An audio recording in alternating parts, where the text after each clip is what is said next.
Hey guys, I'm Brandon Williams for this Healthcare Communications final project presentation. We're Group 6. Our Group 6 includes myself, Mackenzie Schaefer, Brianna Lopez, and Thomas Cecil, and we chose to cover obesity.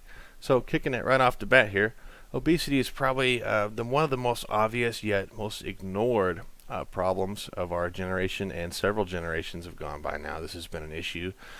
Recent studies would suggest that nearly or up to 2/3 of the U.S. adult population is either overweight or obese. Now, that's a pretty alarming number. We tend to ignore these things because it doesn't feel good thinking, oh, I should probably be eating less food.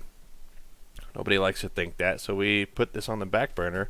Now, what this is attributed to, or excuse me, what attributes to this problem is calories in being more than calories out. And what this means very basically is we're eating and consuming for example, 4,000 calories a day.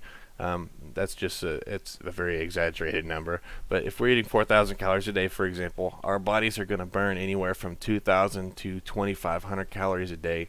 This is why your normal diet's supposed to be around that area.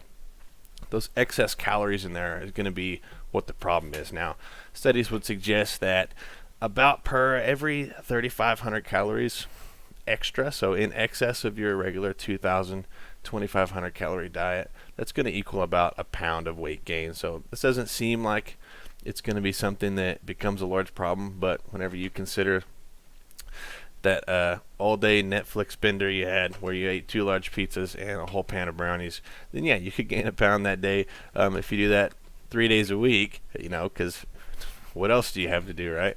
Then you're gaining 3 pounds a week, and that adds up really fast.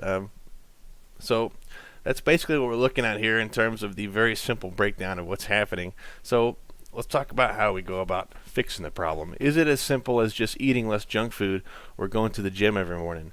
It might be, but how do we balance our new lifestyles with the many other pressures that we have to go about as adults? Well, there's several ways of going about doing this and addressing our health in terms of obesity, and it seems kind of overwhelming right off the bat.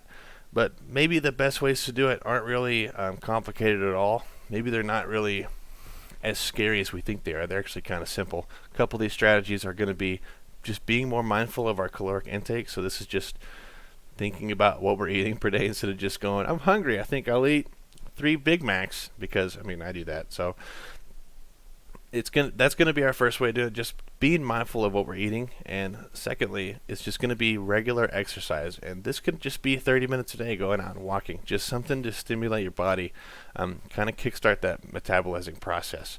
And so if we alter our lifestyles to these more health conscious foods and exercise choices, this is going to help combat the ever-growing problem of obesity, especially in the adult middle-age bracket. I'm going to kick it over to Thomas now to continue.